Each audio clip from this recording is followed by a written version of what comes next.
नमस्कार मंडळी, श्री स्वामी समर्थ। हे बघा, इथे मी आज बनवलेली आहे घरगुती मिठाई। फक्त 4 ते 5 साहित्य वापरून मी ही मिठाई बनवलेली आहे। जास्त साहित्यांची गरज लागत नाही। एकदम अशी मिठाईवाल्याकडे मिळते अशी मिठाई झालेली आहे। तुम्हाला पण अशी मिठाई बनवायची असेल तर आपण सुरुवात करूया। पण त्याच्या आधी तुम्ही जर ह्या चॅनलवरती नवीन असाल तर पटकन जाऊन आपल्या चॅनलला सबस्क्राईब करा आणि तुम्हाला जर व्हिडिओ आवडत असेल तर लाईक करा। हे बघा किती सुंदर दिसते ही मिठाई, छान डेकोरेशन पण त्याला केलेलं आहे। चला तर मग आपण आता सुरुवात करूया आपल्या रेसिपीला। आपल्याला काय काय ते साहित्य लागतं आहे ते आपण बघूया। तर मी इथे 4 ते 5 वस्तू घेतलेल्या आहेत। ब्रेड घेतलेले आहेत व्हाईटवाले, मिल्क पावडर घेतलेली आहे, दूध घेतलं 1 वाटी आणि वेलची पावडर थोडीशी घ्यायची आहे। आता हे सगळं आपण साईडला करून जे ब्रेडच्या कडा आहेत साईडच्या ब्राऊन कलरच्या त्या कापून घ्यायच्यात आपल्याला। हे बघा, सगळे ब्रेड मी एकत्र केले आहेत आणि ब्रेडच्या साईडच्या कडा आहेत ते मी सगळे आता कापून घेणार आहे। चारी साईडने त्या कापून घ्यायच्या आहेत, कारण की त्याचा आपल्याला वापर नाही करायचा आहे, कारण ते थोडासा कडक असतात त्यामुळे आपण त्याचा वापर नाही करत। मधला जो फक्त मऊ भाग असतो तोच आपल्याला फक्त घ्यायचा आहे। तो घ्यायचा आणि मिक्सरमधनं चांगलं छान ग्राइंड करून घ्यायचा। एकदम बारीक असं पातळ भुगा नाही करायचं आहे, भरभरीतच ठेवायचं आहे थोडंसं। आणि एका कढई घेऊन कढईमध्ये दूध टाकायचं आहे, कोमट दूध टाकायचं आहे आणि त्याच्यामध्ये आपण जो ब्रेडचा चुरा केलेला आहे तो ह्याच्यामध्ये टाकायचा आहे। हे बघा, मी इथे टाकते आहे आता।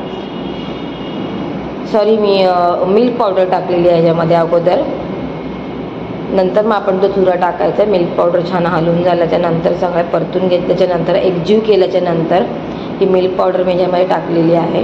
हे बघा, जोपर्यंत त्याचा म्हणजे त्याला स्ट्रक्चर असं रवाळ स्ट्रक्चर येत नाही तोपर्यंत आपल्याला त्याला फेटत राहायचं आहे। एकदम मंद आचेवरती, गॅस फास्ट नाही करायचा आहे, मंद आचेवर आपल्याला त्याला सारखं परतत राहायचं आहे। हे बघा, तुम्ही बघत असाल रवाळ स्ट्रक्चर आलेलं आहे त्याला मस्त। आणि जसं तुम्हाला हवं तसं तुम्ही थोडंसं त्यात दूध ॲड करायचं। वरतून मी वेलची टाकली आहे।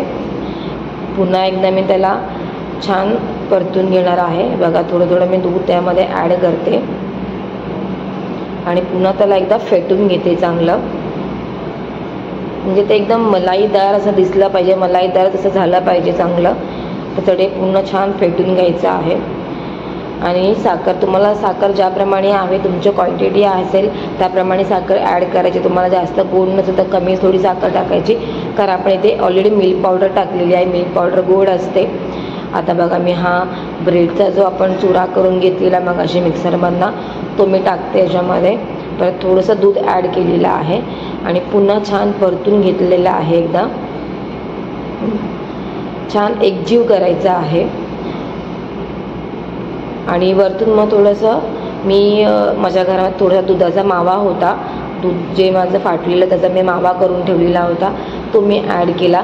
हे ऑप्शनल आहे, घालायची गरज नाही आहे।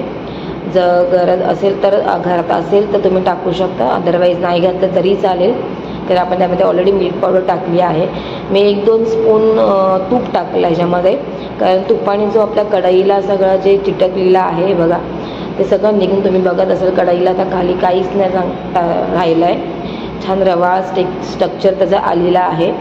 मस्त असं फेटल्यावर तो एकदम एकजीव झाला आहे सगळं मिश्रण। ते एक डब्बा घेतला, त्या डब्याला मी छान तेल लावलं खाली आणि गोल आकाराचं मी बटर पेपर काढून घेतला, कापून घेतला।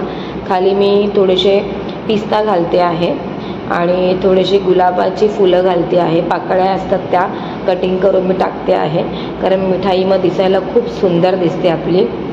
आपल्याकडे घरामध्ये जे अवेलेबल असेल तेच तुम्ही टाकायचं आहे। तर तुमच्याकडे ड्रायफ्रूट्समध्ये बदाम असतील, काजू असतील तर तुम्ही ते पण टाकू शकता। पिस्ता नसेल तरी चालेल, काही हरकत नाही आहे, असेल तर तुम्ही ते टाकून घ्या।